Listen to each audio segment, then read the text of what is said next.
So hello everyone, it's a pleasure to have both Hussain and Shuja with us today. I wanted to also thank the audience for taking the time. I know it's a busy time of the year as well, and the glimpses of spring finally seem to be emerging, so I can understand how it's hard to be sitting inside a room at this time of the year.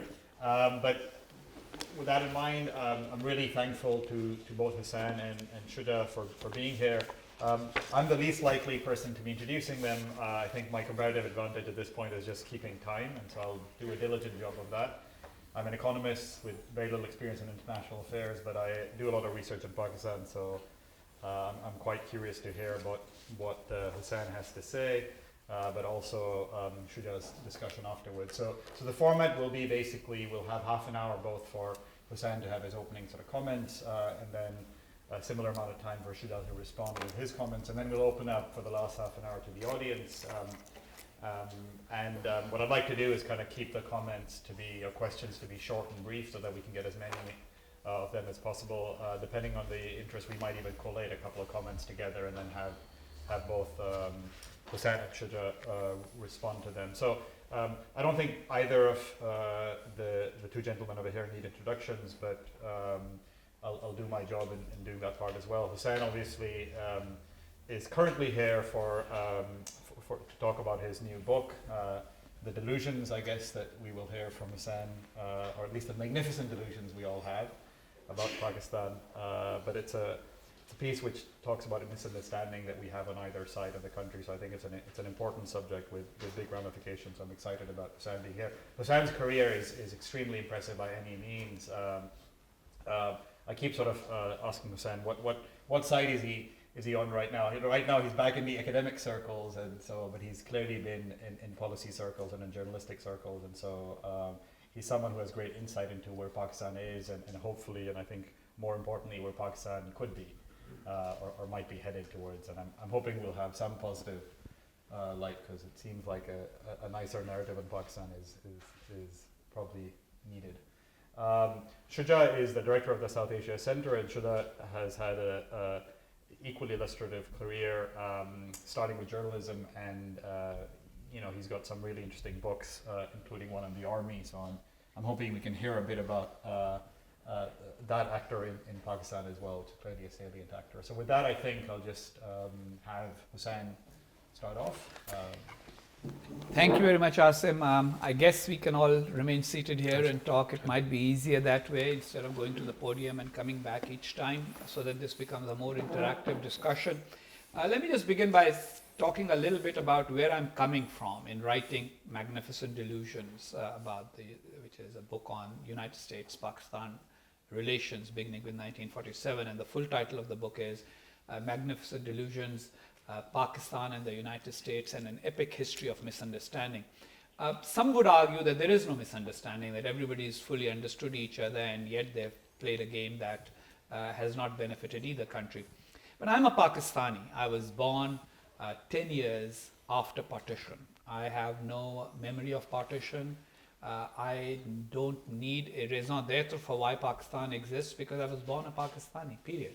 I mean, that's the only nationality I have known in my entire life. Even though I now work in the United States, I'm still a Pakistani citizen, a Pakistani national. And in my long and varied career, I have always thought about how do we make Pakistan work? Because when you look back, you realize that of all the countries that are now considered difficult countries, or countries that are causing angst, Pakistan has in some ways one of the shortest histories, but the longest history of having been described as a potential failing state. It was amazing that while researching for my book, I found an article by Hans J. Morgenthau dating back to 1956, in which he questioned whether Pakistan was a viable state, and whether Pakistan's nationalism was viable, and he said that East Pakistan is unlikely to stay as part of Pakistan for very long, a prediction that was proven correct in 1971. And then he said, and even West Pakistan will end up relying more and more on religious sentiment rather than any other material factor of nation building. So the reason why I've written this book is not, as some people in the Pakistani press in particular have criticized it for being, quote unquote, anti-Pakistan, or that, I'm angry with Pakistan because my tenure as ambassador didn't. No, there is no anger. There is a lot of love and affection for Pakistan. It's basically an attempt to be critical from within rather than let people reject all criticism that comes as criticism from outside. So if you see the Pakistani media, it's full of conspiracy theories. And I'm going to read some numbers because we have the best number cruncher born as a Pakistani sitting to my left. But these are numbers that are important, and most Pakistanis don't know them. We have the world's sixth largest population, the fifth largest army, but we rank 135 out of 186 economies. Nearly half of Pakistan's population cannot read or write. In 1947, what is today Pakistan had a literacy rate of 16%. What is today India had a literacy rate of 18%, a 2% difference. But today, India has a literacy rate of 75%. Pakistan's literacy rate is said to be 55%. So the 2% difference has somehow become a 20% difference. 2/3 of Pakistani women remain illiterate. There are only 13 countries in the world with a lower adult literacy rate than Pakistan, only 13 countries. Depending on the source used, the number of children out of Pakistan amounts to anywhere from 7 million to nearly 25 million. The fact that we can't get the number correct is in itself worrying. But Pakistan has the lowest school enrollment rate of any country in South Asia except Nepal. 1 of 10 all primary school age children who are out of school anywhere in the world are from Pakistan. Only 23% of Pakistan's children up to the age of 16 are enrolled in secondary school. There are 26 countries in the world that are poorer than Pakistan on a per capita GDP basis, but send more children to primary school. The reason why I'm taking educational statistics is partly because we are sitting in an educated setting, but also because it kind of reflects on the potential for the economy. Obviously, Pakistan's future economic growth is not going to come from the 500. Now, Pakistan, by the way, right now, and there may be some people, I know that at least 3 or 4 are people of Pakistani origin. Consider yourself blessed. I hope you know that you are only from a very small elite of 5,298 Pakistanis who are currently studying in American universities. Now, you're all very smart. And most Pakistanis do very well wherever they are in American universities, but it's a cream of a very small sort of quantum as a percentage of 180 million people. Compare that with Bangladesh or Nepal, who are small, in case of Nepal's much smaller population than Pakistan, and 4 times the number of students in American universities. So they may not necessarily all get into Harvard. They may end up in Oklahoma State University for that matter. Not that I'm denigrating Oklahoma State University in case somebody here has loyalties with it.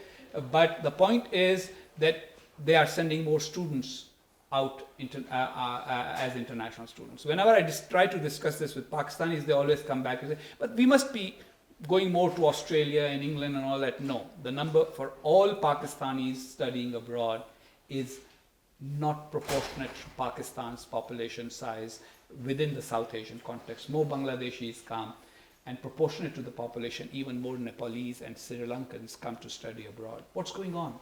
What is the matter? That's not enough. There are other things about Pakistan that worry me. The Vice Chancellor of Punjab University is a famous physicist by the name of Dr. Mujahid Kamran. He has a PhD in physics. His bio tells us that he even came to America as a Fulbright scholar. You would expect him to be a rational person who is completely committed to empirical reasoning.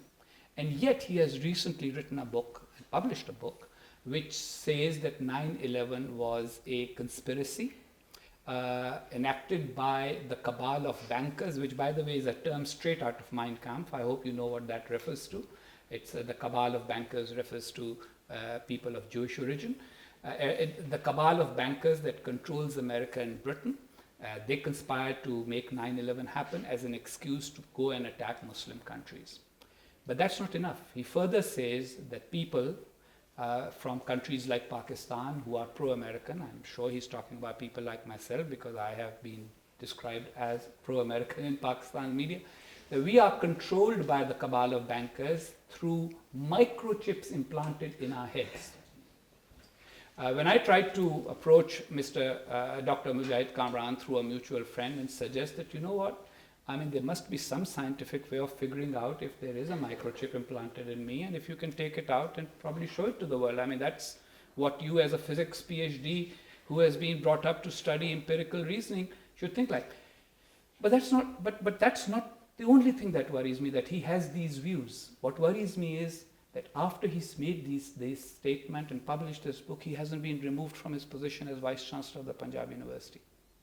So these are the things about my country that worry me, which is why I have attempted to evaluate, analyze, and look at things much more deeply than we are used to. Because Dr. Aisha Jalal, who is one of Pakistan's foremost historians, currently at Tufts, she says that in Pakistan, history has not been given its due place as a recording of events and an understanding of the sequence of events, but rather as a means of creating a national imagination. Now, most of you, especially those with political science backgrounds, are familiar with Benedict Anderson's concept that nations are imagined communities. And if Pakistan's national imagining, according to Aisha Jalal, is a lot of it is post-1947, based on a revision of history before 1947, how the country came about. And Pakistanis, let's be very honest, I'm one of all three are Pakistanis, there are many Pakistanis in the audience, most of you will in candid moments agree, we do carry a bit of a chip on our shoulder that we live in a region where each country has a slightly longer history than ours. Our name was coined only in 1933, our country came into being in 1947, and therefore, and we've ended up as a national security state. So this was the context in which I was approaching the US-Pakistan relationship to write my book. Long explanation of why, but it's important to understand where I'm coming from. I'm coming from the perspective of a Pakistani who's very concerned about Pakistan, who thinks Pakistan has become dysfunctional, who thinks an honest narrative of things and an honest evaluation of what has gone wrong, when and why is important. And now I'm looking at US-Pakistan relations. So what went wrong in the US-Pakistan relationship? Well, first of all, the US-Pakistan relationship is the most important relationship from Pakistan's point of view because Pakistan chose it to be. Most countries try to have better relations with their neighbors, even if they have conflict with one, they depend on others. In case of Pakistan, we did not have that luxury. Why? We were coming out of India, and our leaders at the time wanted to establish the identity of Pakistan by denying any Indianness in our culture and our history. So, for example, in 1947, Pakistan was born. In 1948, both countries, by the way, legally, India and Pakistan were both created on the same day by the same Act of Parliament of the British Parliament. And in 1948, we celebrated our independence days on the same date, 15th of August, 1947. By 1949, our politicians had decided that no, we can't share an Independence Day with India, because that would mean, what are we? We are just an annexure to India. And from there, this whole process started of trying to invent both a past, a present, and a future that has nothing to do with India. And that was an integral part of the way of thinking. So they decided we'll celebrate the Independence Day, not on the day we actually legally became independent, but the day the Governor General came to, the British Viceroy came to speak and announce the partition in Karachi and fly the Pakistani flag and lower the British flag, which was on the 14th of August, hence the two separate independence days. And so if we were not going to be anywhere near India, then we needed to also maintain absolute security towards India. Now, some people have been critical and say that maybe in 1947-48 we did have a genuine threat from India, and perhaps there were people in India who at that time argued that the existence of Pakistan was not justified. But it was more an intellectual argument than a physical attempt to try and invade Pakistan and take over. Reading Shuja's book also on the military, I think it is fair to assess that while there may have been reasons to start planning militarily, there was no reason to think of war as being imminent. Kashmir was an issue, it became an issue, but it again was an issue that was made more central to Pakistani national identity than it perhaps could or would have been. The Bengalis didn't feel very strongly about it. Even today, opinion poll after opinion poll shows that people in Pakhtunkhwa, Balochistan, Sindh and Karachi do not feel the same way as people in Punjab feel over the Kashmir issue. So what ended up, the Pakistani national identity in the end ended up becoming about Pakistani militarism at one point. And that was a function of the reality that Pakistan ended up getting 1/3 of British India's army and only 17% of resources. And so very early on, Pakistan's the real requirement was, how do we pay for this army? And we've been doing that since then, basically figuring out how to pay for this large military. Other mistakes have been committed along the way, so let me not minimize them because they're all there. But this was the basic one, and this is what brought us together with the Americans. Why do I call it a magnificent delusion? The delusion was that the Pakistani expectation was that the United States will make Pakistan an ally for its Cold War needs because of Pakistan's strategic location at the crossroads of Central Asia, South Asia, and the Middle East, because of its proximity to the Soviet Union. But it will help build up Pakistan's military strength against India. The more I evaluate, the more I go back into American declassified documents, and unfortunately there aren't enough Pakistani declassified documents to go by, so there are personal accounts, etc., and media accounts that I've gone by, but the American documents are pretty solid.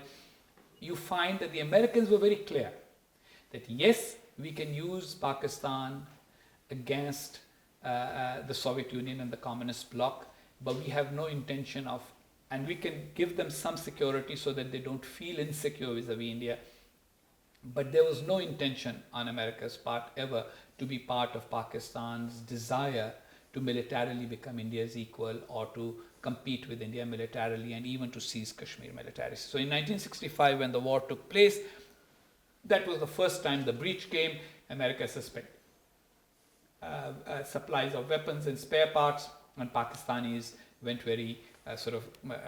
became very angry, and by and large one can argue that they've been angry with the United States ever since, in varying degrees. In 1971 the United States tilted heavily, Richard Nixon tilted heavily in Pakistan's favor, but that couldn't change the outcome. So the problem, as I see it, the delusion has been, America has always assumed that by supporting Pakistan, by using Pakistan in its global strategy of the moment, which in the 50s, 60s and 70s and all the way through the 80s was containment of communism, and more recently by the Bush administration in its war against terrorism, that it is actually buying an ally by giving it military and economic assistance, $40 billion in all over the last 64 years or so. That's, in my opinion, that was an American delusion for the simple reason that there were enough signs throughout that all Pakistan wanted was to do something for Uncle Sam to be able to justify these large inputs of resources, but wanted to use these resources primarily for its military competition with India. That was the only thing on the mind of Pakistan's leaders, and that was obvious to very many Americans, but not enough of them were heard in Washington, and it was always the easier way out there, John Foster Dulles believed the Americans would get large B-52 bombing sites from Pakistan. He didn't get them, but he got a CIA base and an NSA base for flying U-2 aircraft. And he said, okay, fine, that's enough. This is a long-term investment. And so the Pakistanis never gave what the Americans wanted. The Pakistanis never got what they wanted either. And hence this relationship has never been a proper functional alliance because we don't share an enemy. It's not a common enemy. And we don't share a common interest. And what it has done is it has made Pakistan into a national security state that has given up virtually everything for the sake of security and yet doesn't feel secure.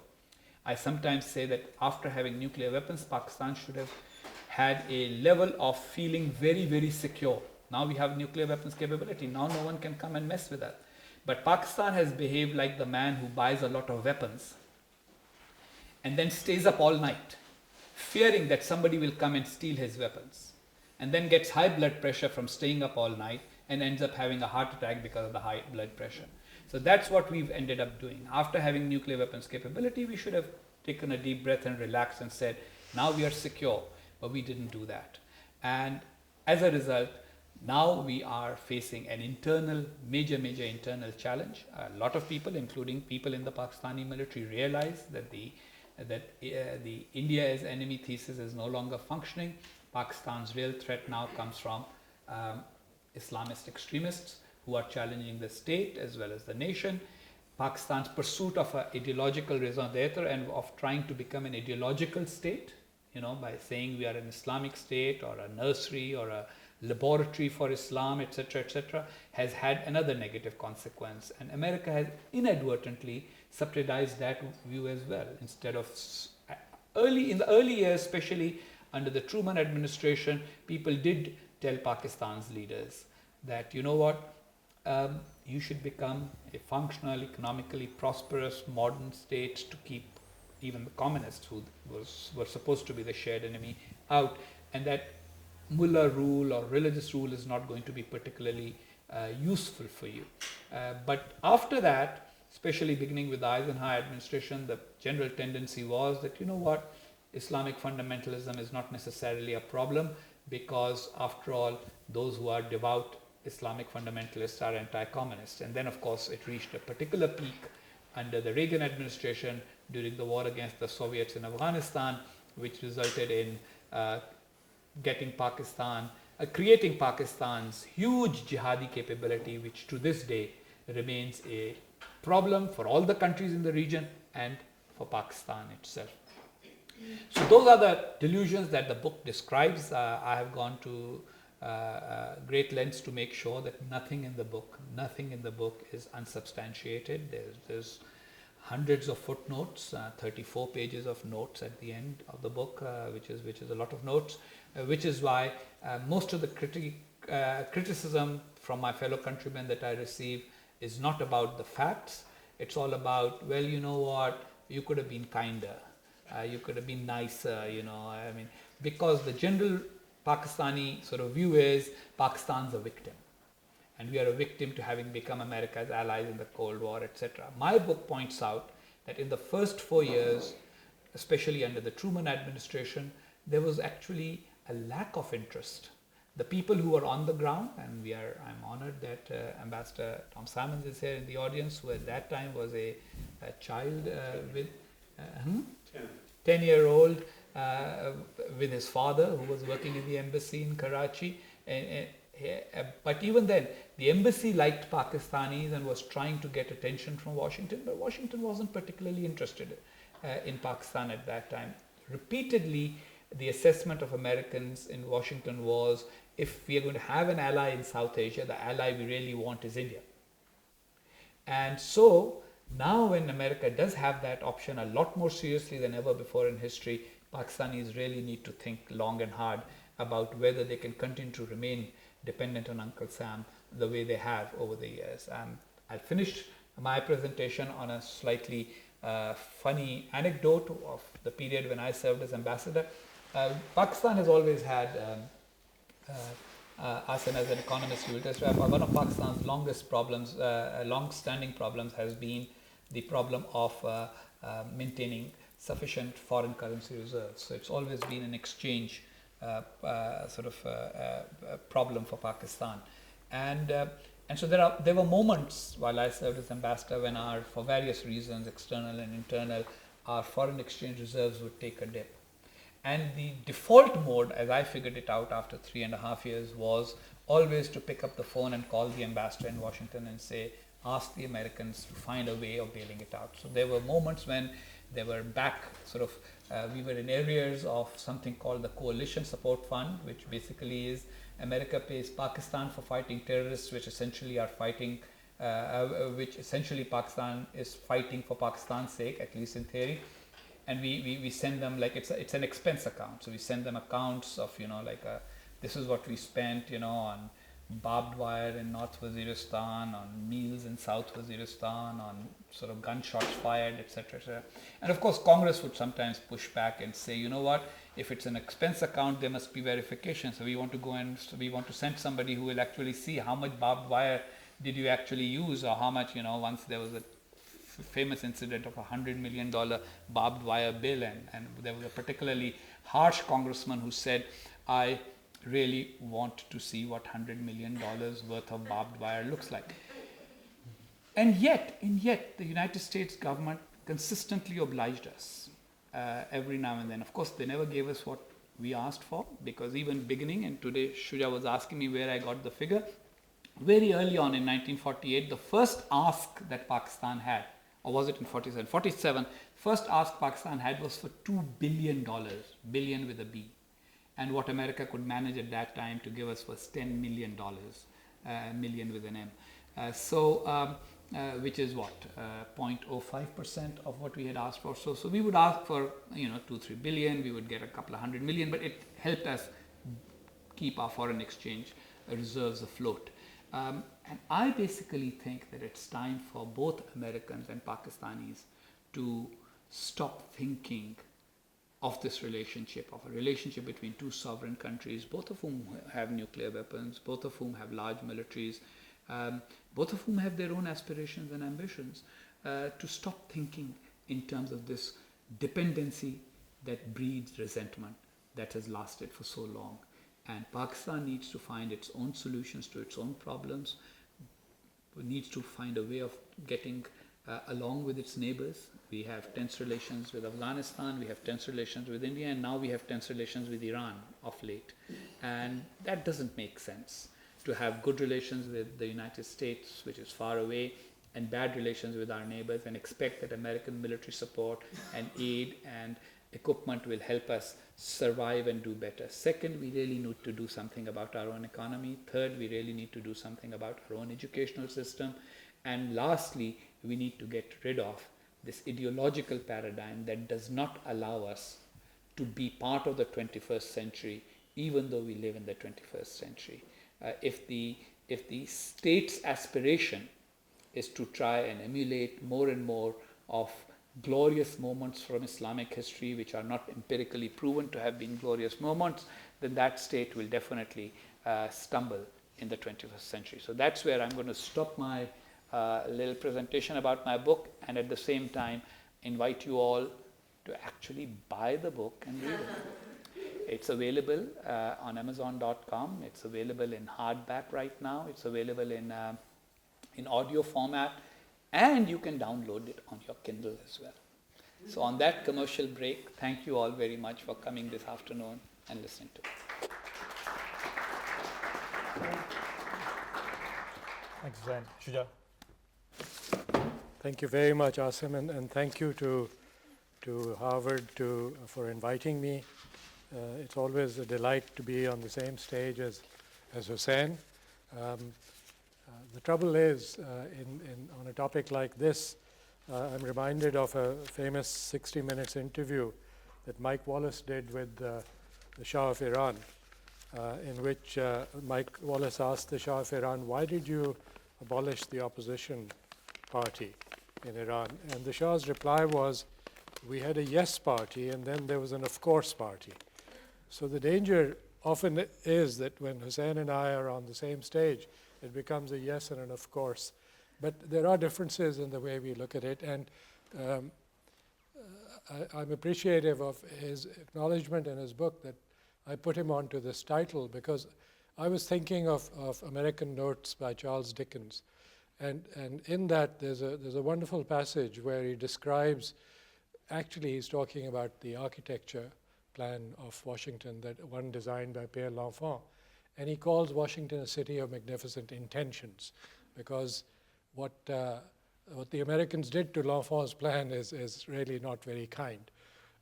So I said to him, I said, toy with the idea of magnificent intentions. And Husain, being Husain, improved on it and made it magnificent delusions. I think we agree on one thing, and that is that this was a relationship between consenting adults. And even one person that Husain quotes, whom I also quote in my book, because we often went to more or less the same sources on the US side, is a man named Hensel, who was sent to go and investigate what was happening with this whole US-Pakistan aid agreement and the military assistance package. And he came back and he characterized the whole setup as an elaborate hoax. But it was done as a hoax by both sides. Again, completely wittingly, with eyes wide shut.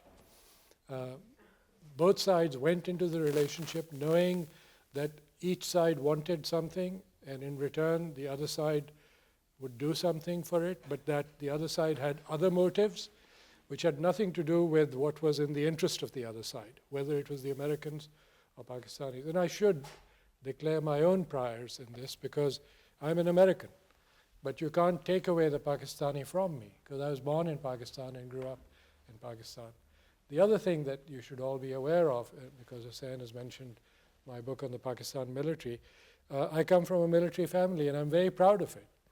I come from a family where I am the first male in our family's history of 18 or more generations who has not joined the military. So there must be something wrong with me. But still, I've tried seriously in my book to try and look at this relationship as not just a history of Pakistan, but a history of the US-Pakistan relationship, and a history of the military-to-military relationship between the United States and Pakistan. And although Pakistan doesn't have a habit of declassifying documents, I was lucky because I got two opportunities, again, out of the selfish interest of the people that gave me those opportunities. First, in 1990, when my elder brother, Asif Nawaz, was a corps commander in Karachi, and General Beg heard from him that I was working on a book, that I'd been collecting materials and interviewing people for a decade or so. And so Beg sent a message saying, I want to talk to you. So we met at my niece's wedding in Karachi, and Beg said to me, please come and see me and interview me, and I will give you some good material. So for a researcher, you can't say no. And so literally I took the night coach, went to Rawalpindi, went to see him, and then I went back in the summer because of his interview, and for 4 days I had access to the military archives at Army headquarters, and I just went crazy in photocopying whatever I could in those 4 days and disappearing out of the country before anyone was any the wiser. And then when I interviewed General Musharraf, when he was president and army chief, a letter was issued to GHQ saying, please assist Mr. Nawaz, which I took and parlayed into access to the archives again. And there was a young major who was in charge, and he was so delighted that somebody is interested in what he did that all this material appeared, and I basically photocopied everything I could.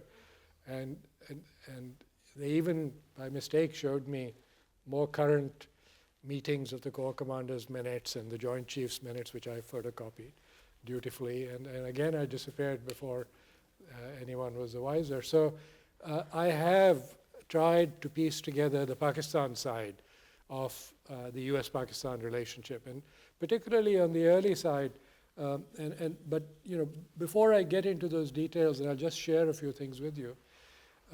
What Hussain says is quite right. There is a mythology that has been built up on both sides, and I think one has to be cognizant of it, that there is this so-called battle of narratives.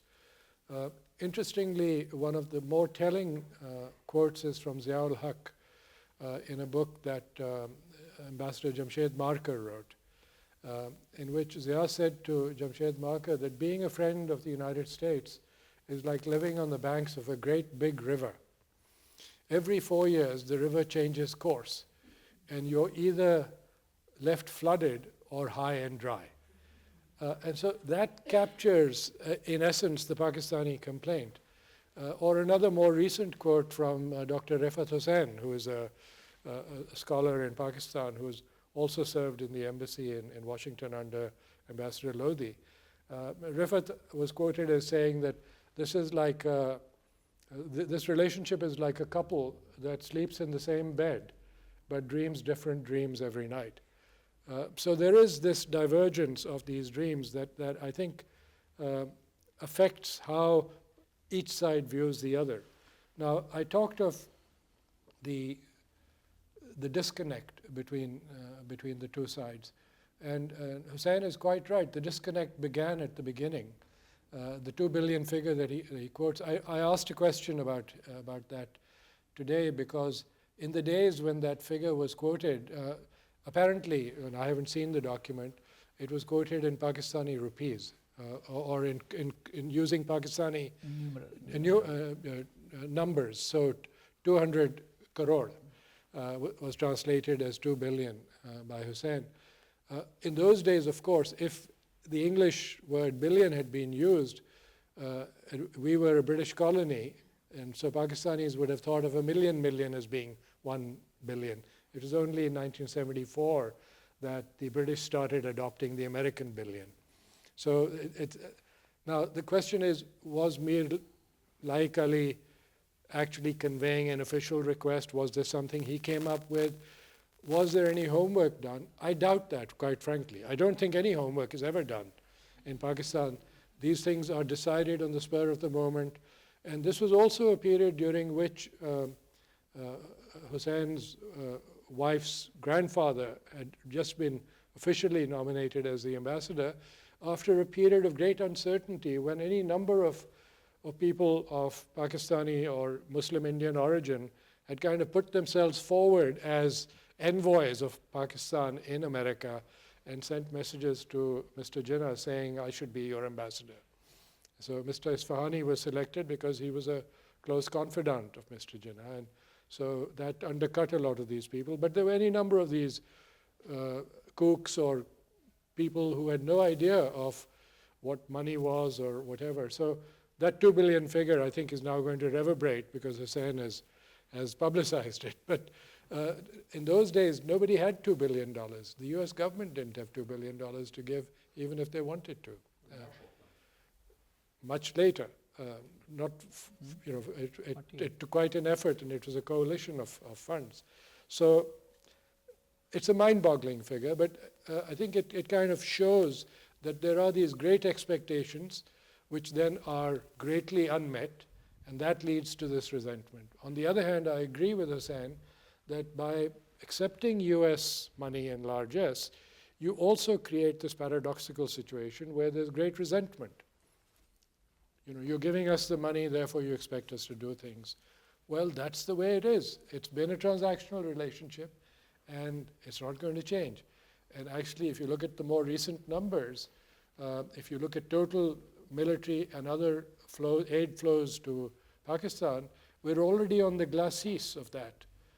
2010 was the height of those flows. 4.5 billion was sent to Pakistan in 2010, US fiscal year 2010. In 2014, I have the figure here, I think it's 1.2 billion. So already we are at about a quarter of what we were in 2010. And next year, the following year, it's going to be 882 million only, total. Even the CSF is going down, and it will disappear. Now, the sad thing is, when I talk to military people in Pakistan, they have no concept of budgets. They have no concept of finance. I spoke to a senior general, and I said, look, you guys are going to be fighting this war for the next 20 years, the way things are going. The Americans will leave, the coalition will leave, CSF is going to dry up, and you don't have the money. And he said, we never used the American money. We never got a dollar from them. We send the bills to the Ministry of Finance, the Ministry of Finance pays us. I said, yes, they pay you through deficit financing, and they'll continue doing that, and that will reduce the pie, and your share in it is continuing to grow. I mean, this week's news is that there's going to be a 15% increase in the defense budget of Pakistan. So you can't keep up, particularly when you're looking for parity with India. Now, the National Intelligence Council, and the Atlantic Council works with the NIC, so I've worked with them on this. We produced a 2030 report, which looks at the world in 2030, and one of the trends is that today, India's economy is 7 times the size of Pakistan's economy.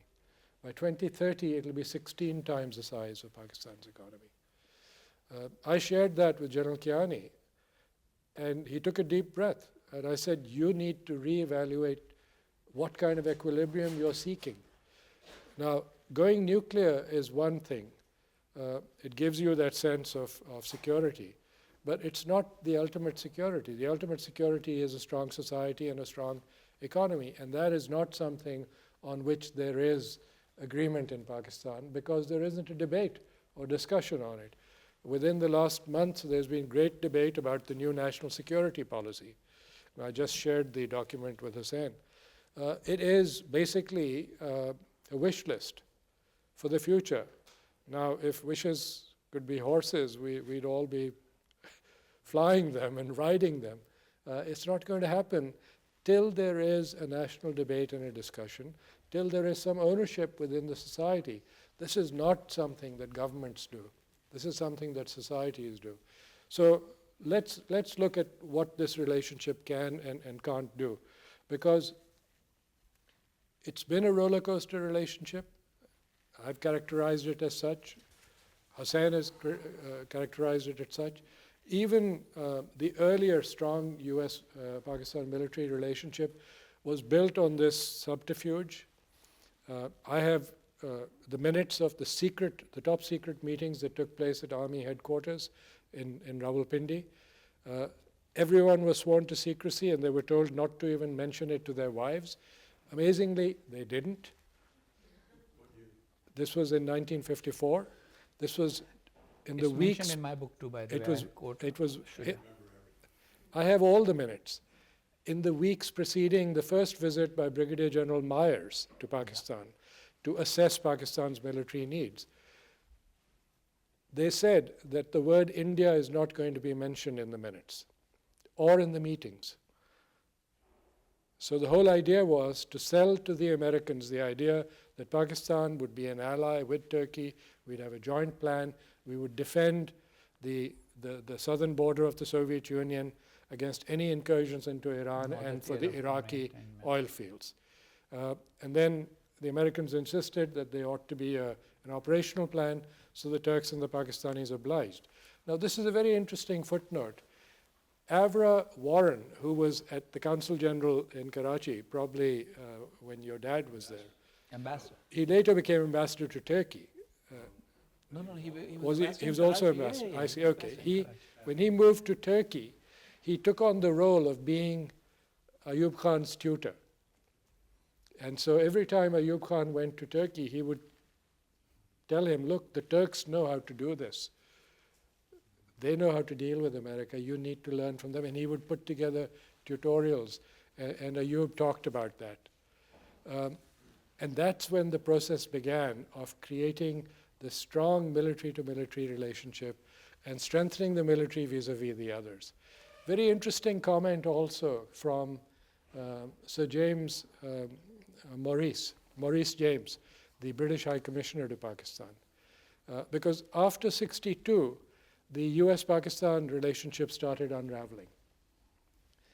When the United States sent assistance to India, which had been a pro-Soviet country, although allegedly non-aligned, there was this sharp shift when the US started providing assistance. And the Pakistanis were extremely unhappy because they weren't this wasn't disclosed to them in advance. They heard about it after the event.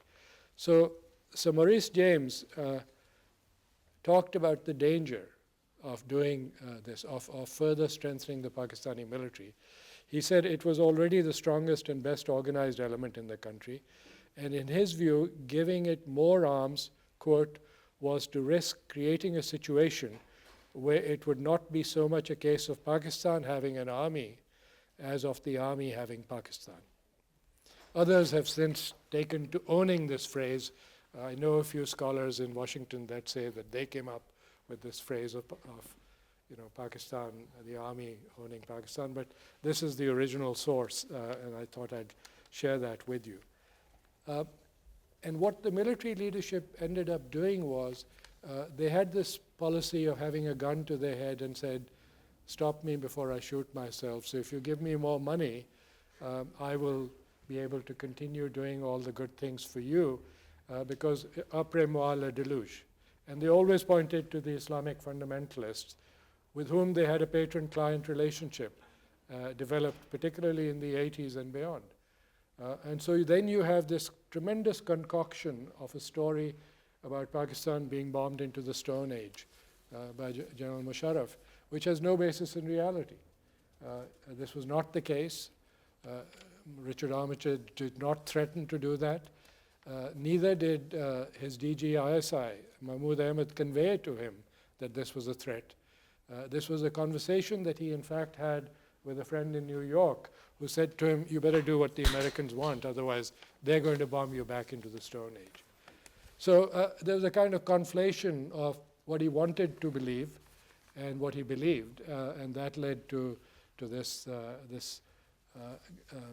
shotgun alliance, I call it, leading up to the break with the Taliban. Now, I'm by nature an optimist. My job is to wake up every morning and think of ways in which I can improve the situation between these two countries and improve the situation in South Asia. Our motto is waging peace. So our common friend Arno de Burgraaf tells me that a pessimist is an optimist with experience. So there's a dose of reality there. But I think much more can be done. And in fact, I believe the US has already cottoned on to what needs to be done. The question is whether there will be ownership in Washington for a sustained policy of engaging with the Pakistani people. What we haven't done effectively throughout this relationship is to continue that engagement. It's been on and off. And I believe now there is a much stronger engagement with Pakistani youth, with youth groups, youth leaders, and with the business community. But there's much more potential for that, particularly the latter group, because it's the business community in Pakistan that can turn the place around. They can provide that leadership, give heft to the middle class. Everyone talks about the great Pakistani middle class, 53 million strong, $10,000 per year capita income on a PPP basis. But it's kind of absent. It's missing in action. So there is an opportunity to try and galvanize these forces, to work with the youth, because with a population of, whether it's 180 million or 200 million, median age of 22, you have to take those 100 million youth into account. If Pakistan doesn't do it, then friends of Pakistan will have to nudge it along that path. But in the end, I think it's domestic policy in Pakistan that will matter much more than what it does with the US or with China or with India or whoever. Trade can only go so far, but it's changing the educational system, as Hussain quite rightly pointed out, changing that curriculum, which has been fed into the system and which is a threat not just to civil society, but to the military as well. Because I run into military officers who have been brought up in that educational system. And I had one telling episode at the Staff College in Quetta where I talked about the US-Pakistan relationship to the directing staff at the Staff College. And the first question was from a major or a colonel who was probably a colonel who was one of the directing staff, who said the Quran says that you can't be friends with Christians or Jews. So how can you say that we should be friends with the Americans? So I said, I'm not an Islamic scholar, but I've read the Quran. The Quran says many things in different contexts, and you have to understand that context if you're talking about taking Quranic rules and making them immutable laws for relationships. In the short run, I think the US and Pakistan will need to rebuild trust between the two militaries because that is still the strongest relationship. But in the long run, I think they'll have to come up with a strategic plan for rebuilding both the civil forces and the Pakistani military to fight the war within Pakistan.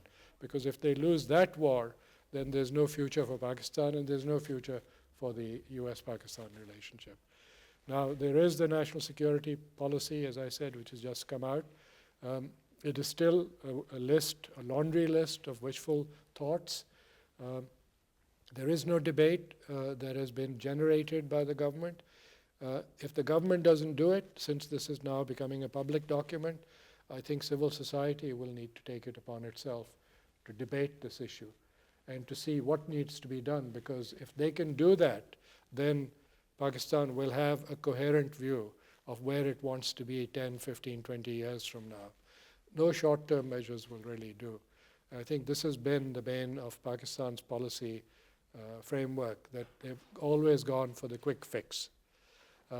It has also been the bane of the US policy framework. It is always a 2-year framework. The next congressional election, next presidential election, and today, if you ask me, and I live and work in Washington, there is no center of gravity for decision making on South Asia, and particularly on Pakistan. There's no ownership at the highest level. And this leaves me extremely worried. So I'm sorry to leave you with that note, but unfortunately, that's the reality that we face. Thank you.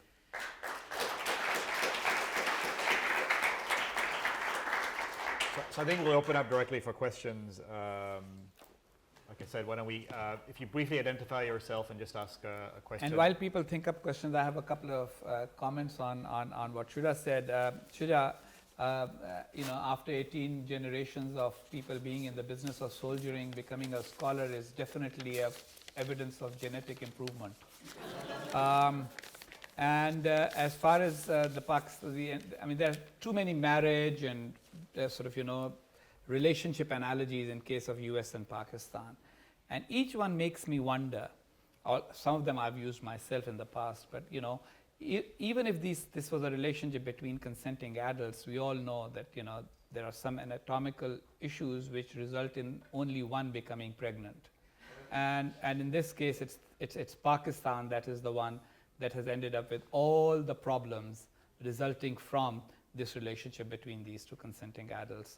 And lastly, two people sleeping in the same bed and having separate dreams is fine as long as occasionally they recognize that they are in the same bed and do things that come naturally from being in the same bed. Unfortunately, that's not what's happening. Anti-Americanism in Pakistan is at an all-time high. 83% of Pakistanis have an unfavorable view of the United States. And what started worrying me, and by the way, I was very glad that you mentioned the figures for aid and assistance and American input into Pakistan. When I became ambassador in 2008, one of my predecessors as ambassador jokingly said to me, "You do know that all your efforts will only be measured by one yardstick, and that is how much aid Pakistan gets while you are ambassador." So I'm quite proud to say that the highest figure you gave was for 2010 when I was serving as ambassador. But that didn't really do me much good, because the appetite and the need is just increasing. $40 billion is a lot of money.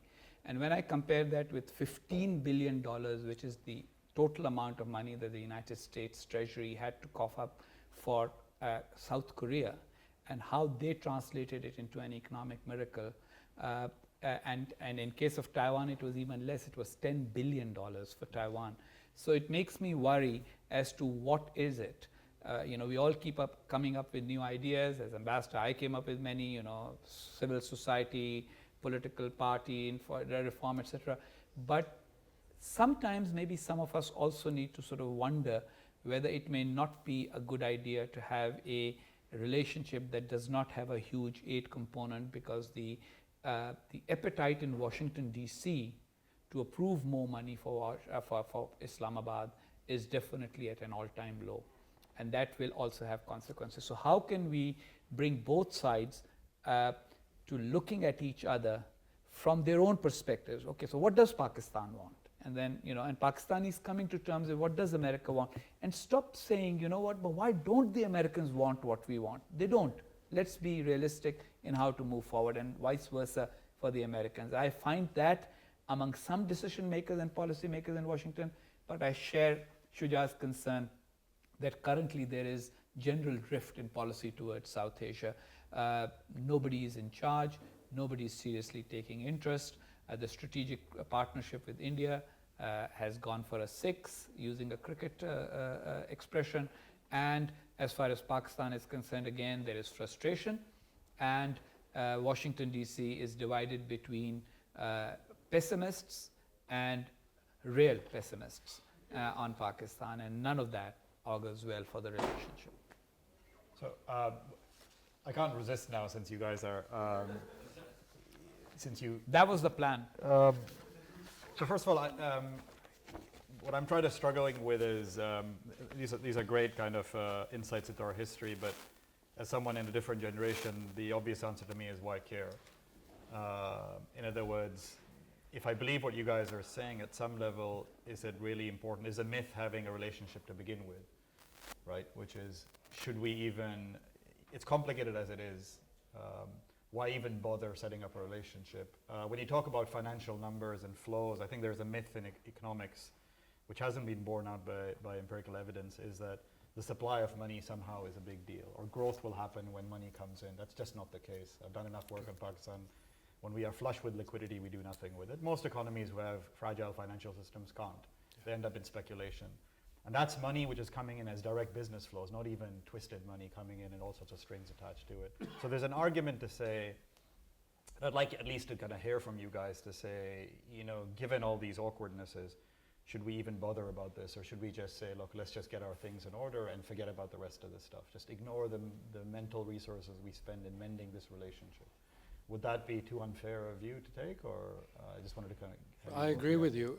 In fact, the numbers that I quoted, these are simply the promised aid flows.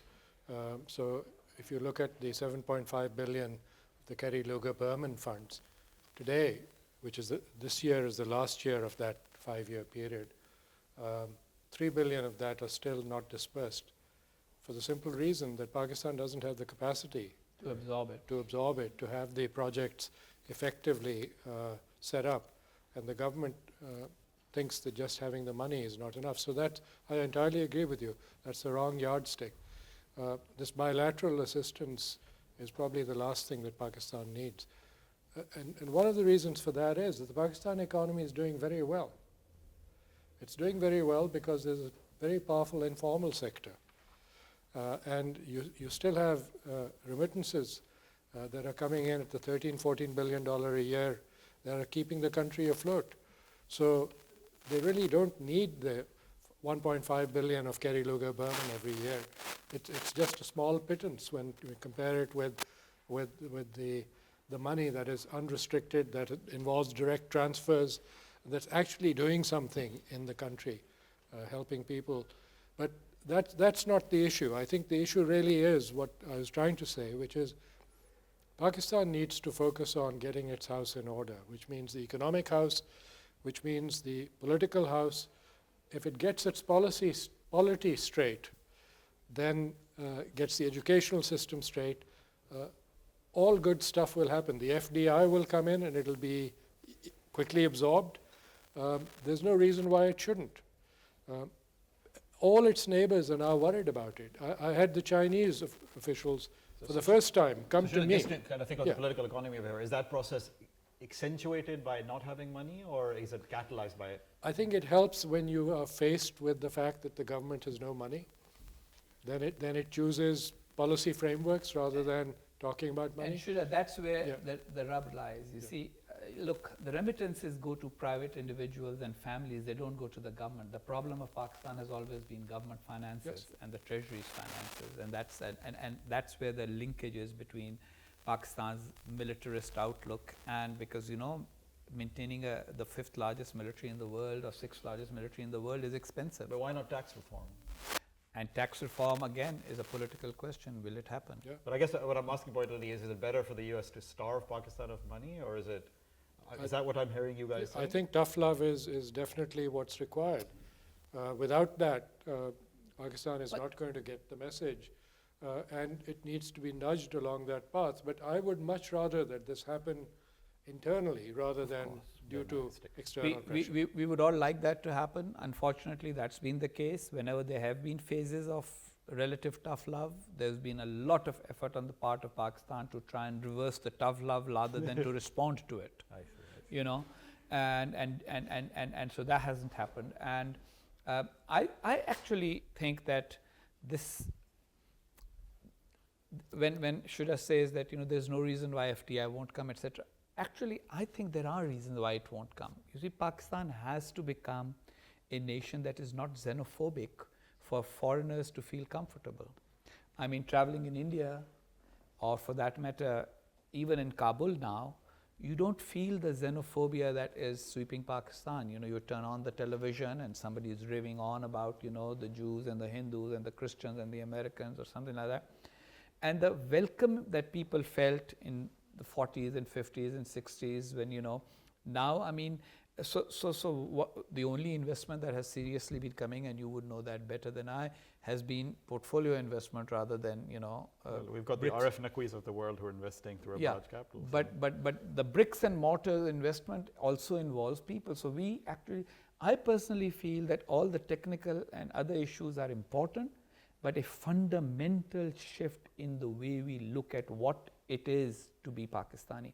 The other day, Owen Bennett-Jones, who has been a long-standing correspondent in Pakistan for the BBC, knows Pakistan well and is very affectionate towards Pakistanis, deemed very sympathetic to Pakistanis. He wrote a piece and he said, you know what, the reason why there is so much confusion about what to do about the Taliban is because there is at some point, there's a kind of a, you know, but these guys are fighting in the name of Islam kind of thing. And you as a Pakistani or person of Pakistani origin, you as a person of Pakistani origin, and I as a Pakistani who has yet to sort of adopt another citizenship,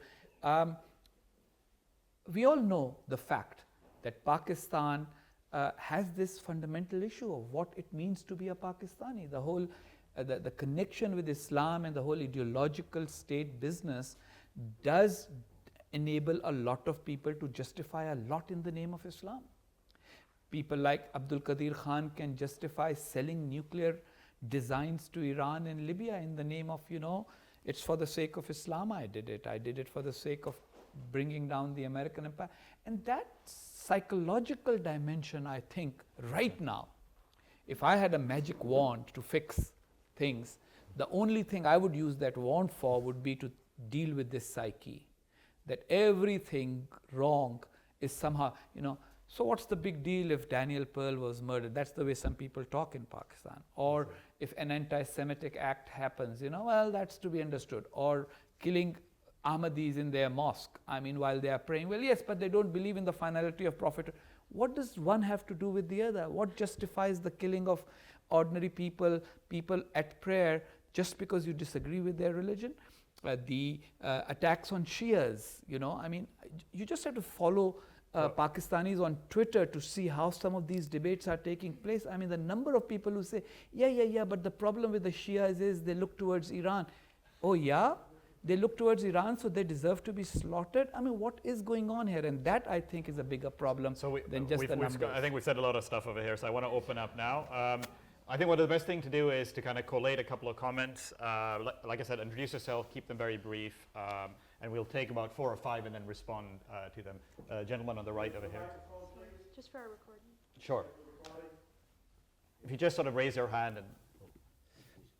Thank you very much. My name is Muhammad Zahir, Dr. Muhammad Zahir. I'm a first Aman Fellow at the South Asia Institute. Sir, I have few comments, you know, for both of you.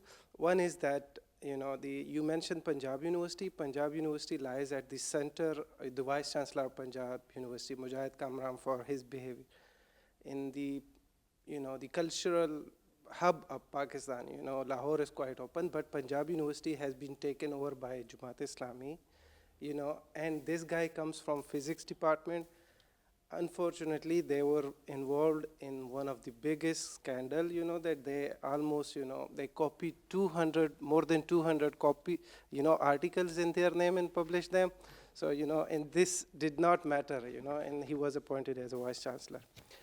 The other thing, you know, sir, you mentioned that the US should engage with the, you know, the people, the young people. I teach in one of the universities over there.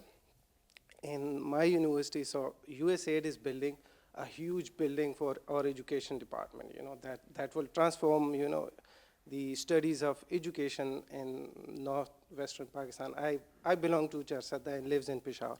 So, but at the same time, there are spoilers in the game. So Saudi Arabia is building the biggest mosque on Silk Route over there. So, within one university, we have big mosque already, but, we need one more. And that mosque destroyed, our hostels, our houses that are not going to be built. So Great, just a thank you. second, thank you. Well, let's just stay in that geographic zone for a bit and it's easy to just move the mic around if you will. Again, keep them very brief because we have a lot of questions, so just. Assalamu alaikum. My name is Sharyar. I'm from Lahore, but I'm studying stem cell biology at the college. I wanted to ask you, Haqqani Saab, about the xenophobia that you mentioned, which you made, which, as you related it, was a problem that was inherent within the Pakistani population, at least at the time. And I wonder if you might have a little more evidence about that goes beyond, if you'll forgive me, anecdotal accounts. It is certainly true that there are idiots in Pakistan who will go around killing Shias. That does not mean that the vast majority, and I'm sure you would never imply So this. let's just gather comments. Great. Next one, please. Hello, my name is Qasim. I too am from Peshawar. I was listening to a lot of the comments and we were discussing how, I guess going forward, it's an issue of legitimacy. So the Taliban, some people still sympathize with them. So I guess my question to you is, given the US and Pakistani framework, their relationship, I really, and this is an opinion, I don't feel that the relationship was fully undone. Still, some people still try and sympathize with the Taliban, and I have friends who will always legitimize their existence to me. So I just like to hear more on what could be done, given, is that clear? I'm sorry. Sorry, what's your question? What could be done to? Yeah, what could be done to make them illegitimate? I still don't think it's been solved. I see. Gentleman over there, you had your hand up for a while. Then we'll respond, I think we've taken. Yes, I am Dr. Ahmed from the Weatherhead Center. Thank you very much for this very informative talk. Since we have defined it as a relationship of a transactional nature between a couple, so let me be the devil's advocate for a while. Taking a look at the financial nature of the relationship, $40 billion, that's almost 1/3 that United States spends in 1 year in Afghanistan. And look at the cost of the total Cold War. Another narrative would be that the alliance between Pakistan and United States, which managed to conclude the Cold War in terms of the action in Afghanistan, it was one of the best managed wars in the history of United States. It was one of the most profound victories they ever had. It led to the ultimate demise of Soviet Union as a great empire of the second superpower of the world. So another way of looking at this would be that the major mistake in the post-9/11 phase was, as compared to the pre-9/11 phase, where the action between these two allies or partners worked wonderfully well, was that in the post-9/11 phase, Americans put their feet on the Afghan soil. That made the difference. Otherwise, when the American support was acting as quartermasters for the ISI, in Hamid Gul's words, it worked wonderfully well. Great. So that's one way of looking at it. Another point is that... So just keep brief, because I'll be very brief, I'm sorry, but since I'm contradicting the mainstream of the talk, so I'll have to be a little elaborate. The second point is that an alternate narrative is that it is not a relationship between the Pakistani and American politicians. It is a relationship between GHQ and Pentagon. General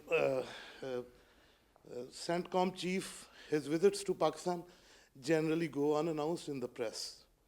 And very late, we get a very late release after the visit has already concluded.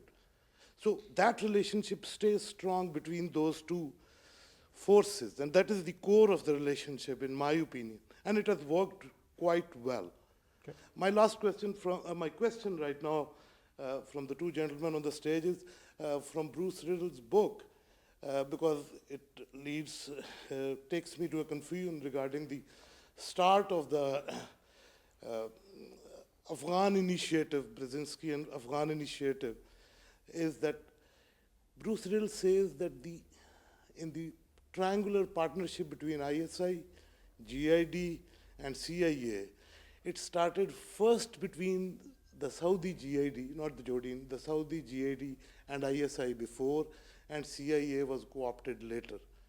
So since you are masters of the details of these events, kindly comment on this as well. Thank you. Great, thank you so much. Why don't we respond as you choose? If I may start with the last one first. There are only two questions that have been asked. The rest have all been comments. And one question was by the young man about empirical evidence on the subject of xenophobia. So xenophobia, I would refer you to the Gallup Pakistan and the Pew polls, both of whom have polls which show that an overwhelming majority of Pakistanis, especially in Punjab, Sunni Pakistanis now think that the Shias should be declared non-believers or kafirs. So that is an empirical study. That Pakistani laws of blasphemy, overwhelming support for them, even when people cite examples that these are being used or misused, everybody says fine, that's okay, because this is an Islamic state, so therefore that's right.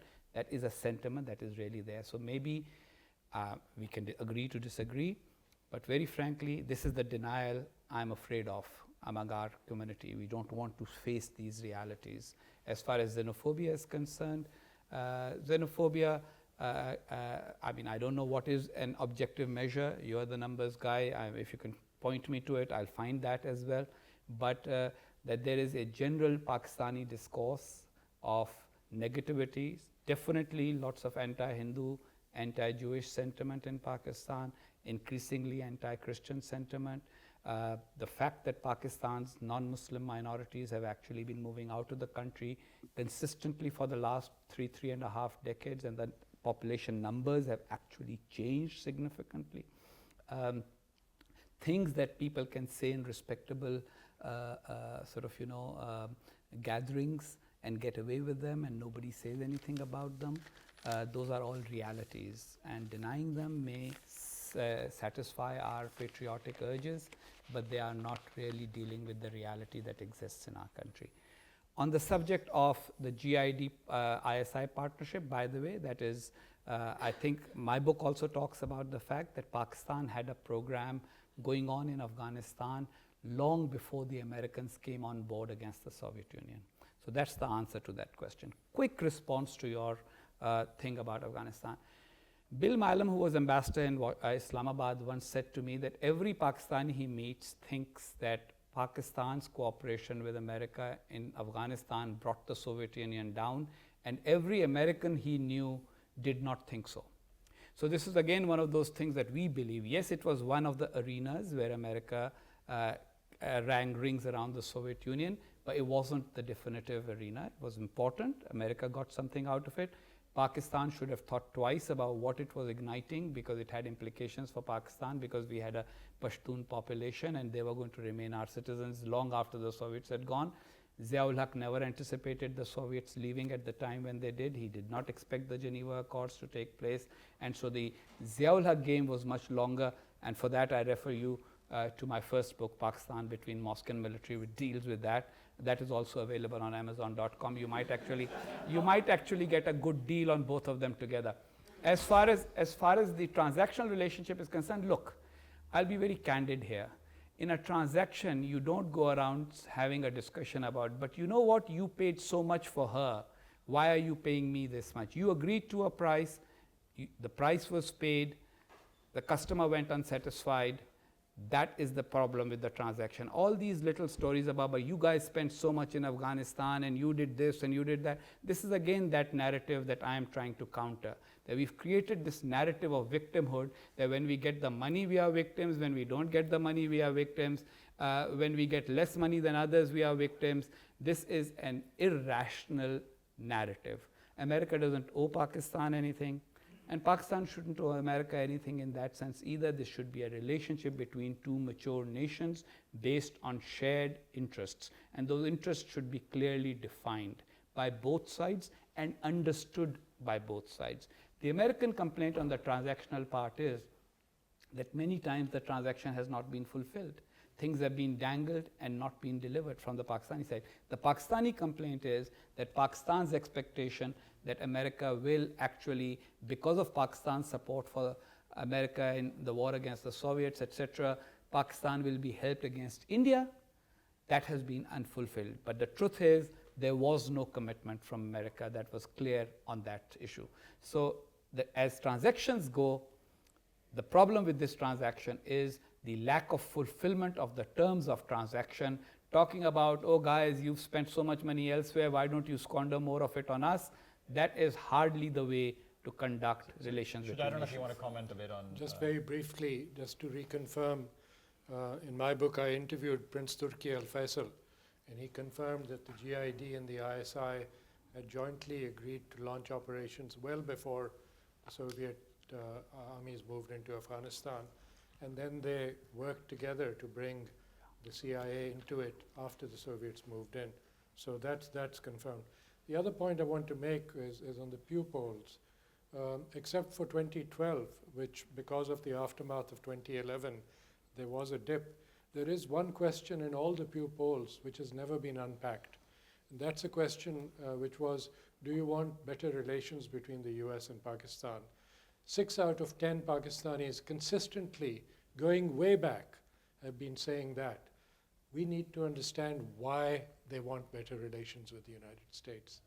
So this is at the same time as they consider the US a bigger threat than India to Pakistan. So there is this paradox. But Pew has never made an effort to either highlight that answer nor to unpack it. And so somebody else, maybe in this audience, will do some research and try and come up with that answer.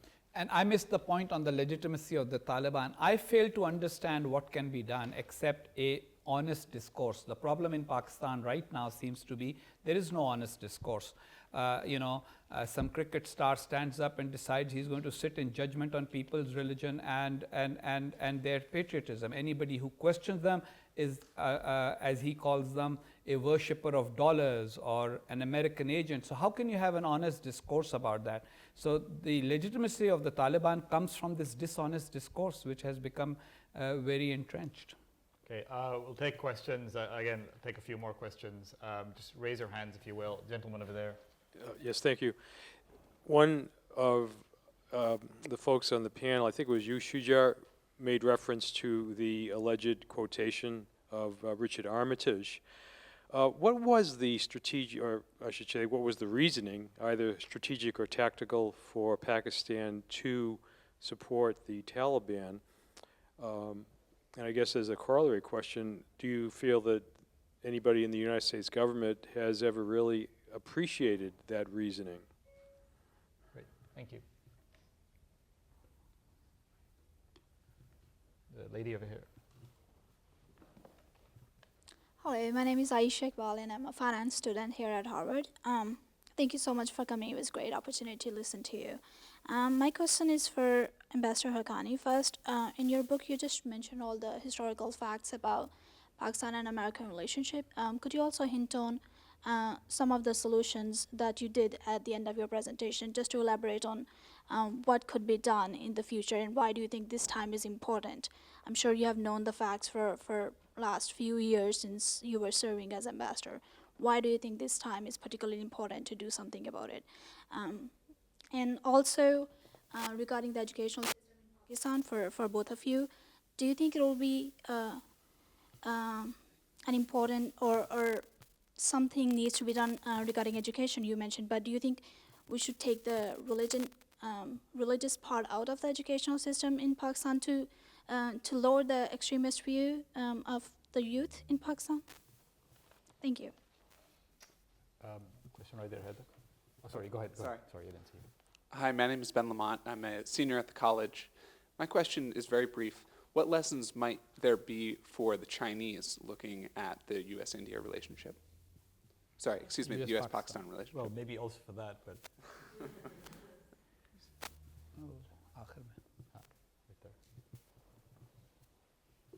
Hi, my name is Heather. I'm a student at the Kennedy School. I just had a question about we've also mentioned that it's very much a military relation between GHQ and Pentagon. And the Kerry-Lugar bill was supposed to be a breakaway from that. That it was supposed to be a people-to-people bill, but it's only I think 1 billion has been spent of the 4 billion that was supposed to be spent, and it's almost not likely to be continued further. Do you think there's any lessons from the U.S. to learn from that about how that primary bill that was supposed to focus on people-to-people, move away from the military relationship, has been such a big failure? Great. I want to take one last question because we're not going to go for another round. So if there's someone who's really dying to ask a question, otherwise we'll just have the response, particularly if your question is somewhat orthogonal to the previous questions. I'll give a few seconds if yours is.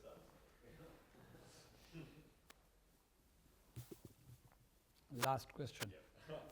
Hi, I'm Dan Carmen. I'm in the graduate school at the BU School of Theology. So coming from the Christian side of this, I wonder about whether how many Christians have gone across the aisle to sort of counteract the differences in Pakistan. If there are many groups that do this, or if they do this, are they persecuted against, or how that sort of goes along with that? Great, thank you. Maybe I can start and then Hussain can wrap things up. Sounds great. I'll start with the last point first. One of the projects that my center runs is an Emerging Leaders of Pakistan project, and every year we select through a very strong competition 15 emerging leaders from different parts of the country who come to the US to build a network and relationships, and we go back and we work with them in building networks inside Pakistan.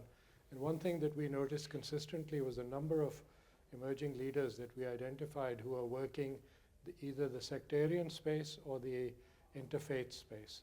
And we brought in a young man named Shahid Ahmed from Lahore, who has been very active in this sphere at great danger to his own life on a daily basis. And he's been doing incredible work in the inner city in Lahore and in the slums of Lahore. And he was then, after having been our fellow, was selected as an Acumen Fellow. So there are a lot of people like that. We had a young girl named Sadika Sultan. If you go to Emerging Leaders of Pakistan on Facebook or elpac.org, you'll see all their stories. Young Sadika Sultan is the daughter of a day laborer. She's a Hazara, and she's working to build relations between Shia and Sunni in Balochistan. There can't be a more dangerous pursuit than that. This is really what I talk about, the future of Pakistan, because it's that 100 million that's below the age of 26. And the average age of our young leaders has been 26. So these are the people that have decided that in spite of government, they're going to do things. And I think that's really where the future is going to lie. The other very specific question was about what was it that got Musharraf to change his point of view on the Taliban. It was self-preservation. It was pure and simple self-preservation. He would not have survived had he stood up against this tide. And it was only he who made that decision, and it was only he who then briefed his corps commanders after the fact that he had made the decision and concocted the story about the Americans bombing Pakistan into the Stone Age, which was a complete fiction. That's why he changed. The question was more, why the support? Why did Pakistan support the Taliban? Why did Pakistan support them in the first place? Because Pakistan had this Islamic ideology that was ingrained in it throughout that period. They felt that the Taliban were their babies. There were any number of people, including the Interior Minister of Pakistan, a former general, who said they're my babies. So there were people that took ownership for the Taliban. They were invested in them. So that was the reason. I thought you were saying, why did he switch sides? So I think there was another question along these lines too. I think the key thing is within Pakistan, in 2006, even during the Musharraf period, a new education policy had been crafted, which actually was designed to remove all the religious elements in the curriculum from all the subjects that were not Islamiyat. And when the matter went up to the cabinet, the Prime Minister and the President, under pressure from the Islamic parties, basically buckled under, and that policy is still out there, has never been fully implemented. Because even when they were teaching English, they had religious sentences. So if you had to construct a sentence, it had to be on a religious topic. And the people that looked at the curriculum were accused of being anti-Muslim because they brought in the Aga Khan people to rewrite the curriculum, and the Aga Khanis were looked upon as not mainstream Muslims. And so, there was all kinds of accusations that went on in Pakistan, and the 2006 education policy was never fully implemented. Now the problem has been, and this affects aid flows to Pakistan, because of devolution, all these sectors, health, education, all of these are now at the provincial level. So the central government has really become toothless. The only thing the central government has is the Higher Education Commission, and they couldn't even decide on the chairman of that recently. They made an offer to someone, and then the Prime Minister just dismissed that and reopened the whole thing again. So that's a different story altogether. I think devolution will create its own opportunities and its challenges. The question is, will the population force the provincial governments to change their approach? And that's a very open question. I'll just summarize some of the thoughts together. For example, Kerry-Lugar bill, basically $4.5 billion have been dispersed and $3 billion haven't. It was a total of $7.5 billion. And the $3 billion that are undisbursed is the part that was supposed to be for projects, specific projects. And government changed. The previous government was more involved with the Kerry-Lugar bill. The current government has, and both governments from 2010 actually demanded that the money be given to Pakistan's treasury instead of being allocated to specific projects. And that has been the issue. So it's been more of a technical rather than a political issue, although it's a technical issue backed by a political reason. What is the lesson for that? Look, very frankly, I don't think that this is all about Pentagon military relationship. Look, it was a political decision on the American end. In Pakistan, there was a columnist once, he wrote that, just as all decisions are made in the GHQ in Pakistan, all decisions are made in Pentagon in Washington, and therefore, And I said, no. You've got Pakistan right, you've got America wrong. The fact of the matter is that this is a country where generals get suspended and removed by the political leaders. In Pakistan, if a general criticized the Prime Minister would go and live in exile in Saudi Arabia for the next 2, 3, 4 years. In the United States, when a general criticizes the president, the general loses his job. And we all know that that has happened recently. The practical way of it is that the Pentagon does engage, American military generals engage with Pakistani generals because they are their counterparts. If you read my book carefully, you will find that I make the argument that sometimes it creates a false impression on the part of Pakistan generals that they think they have a deal, which they don't, because they don't always understand the political dynamic here. And just as Shuja told the story of telling General Kiani a figure about how India's economy will be far greater in terms of the size in relation to Pakistan, during my service as ambassador, I often had conversations with General Kiani, General Pasha, other generals, and I was almost always surprised by their overall, for want of I can't find a more polite word, at least while I'm under the time gun, so I will use the word, their ignorance about things other than what they are trained in. They really have no understanding, for example, of American constitutional and legal processes, etc., etc. Once I persuaded General Kiani to go and make a presentation before the Senate Foreign Relations Committee, because that's where the money is being approved, or from the House Foreign Relations Committee.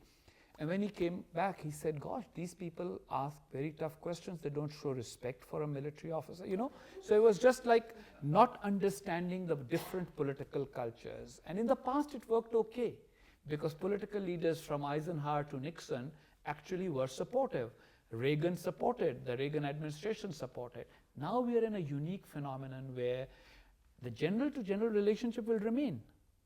But the US-Pakistan relationship cannot be dealt at the level of the CENTCOM commander and the Pakistan Army commander. Now, especially after bin Laden being found in Pakistan, Pakistan is now part of the American mainstream political discourse. You ask congressmen and senators, and I know many of them, they tell stories about how when they go back to their districts, they're asked questions about Pakistan at town hall meetings, which they were never asked before. There's a lot more discussion of Pakistan than it was, say, for example, in the 50s or 60s, when Ayub Khan was our friend, and that's it. Nobody knew much about Pakistan. And now we also have this backlog of complaints going back to the Taliban issue, the bin Laden being found in Pakistan, the AQ Khan network. I mean, all of this wasn't there. So to want to have the 60s kind of relationship now with all these bad things having happened in between is unrealistic. So the lessons for Chinese. And now, as far as the Chinese are concerned, look, here's the big difference. When Americans talk about the next 5 years, this is their long-term view. When the Chinese talk about the next 500 years, that is their short-term view. This is the big difference. The way the Chinese look at things is, this is our neighborhood, we'll keep invested, etc., etc.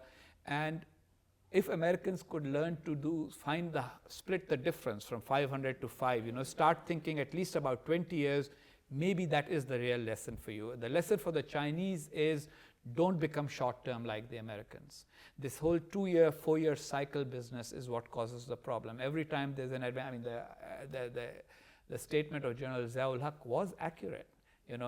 Being America's friend is like living on a river which changes course. You'll either be left high, and this is not just Pakistan. We are seeing that look, almost all American allies, after having been close allies, including those whom American leaders at one time referred to as RSOBs, each one has ended up complaining about the Americans.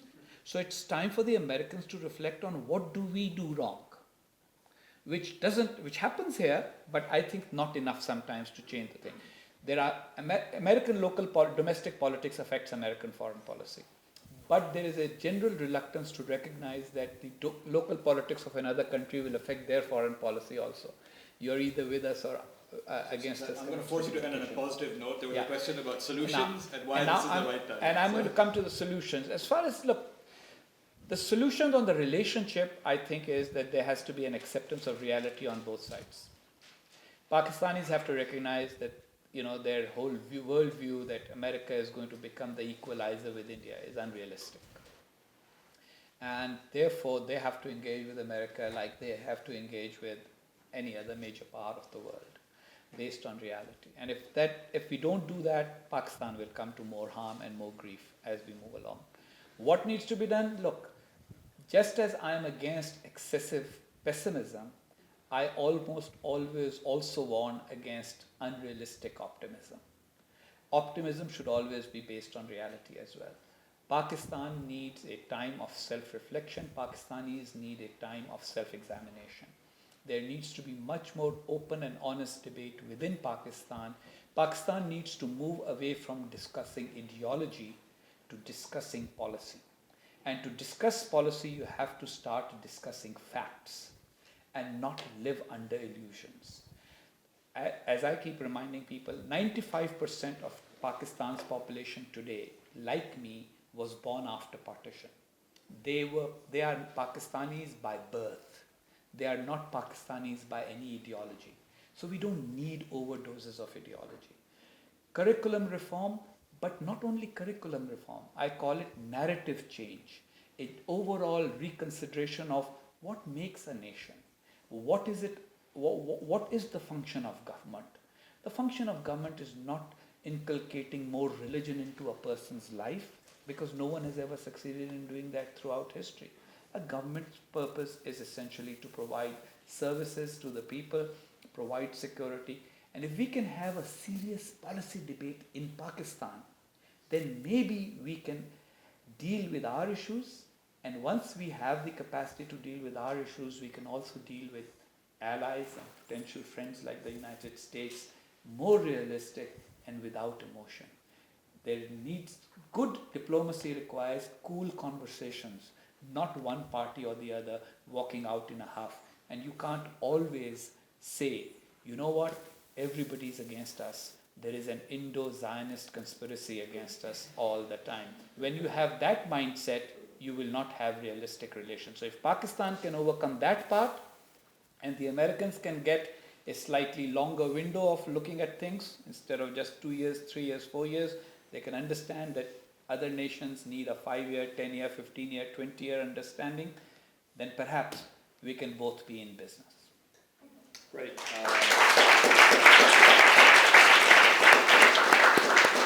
I wanted to thank Husain and Shuja again for taking the time and sharing their thoughts with us. It was a fun conversation. I hope we'll have chances to have many more and see some of the more realistic optimism there out. So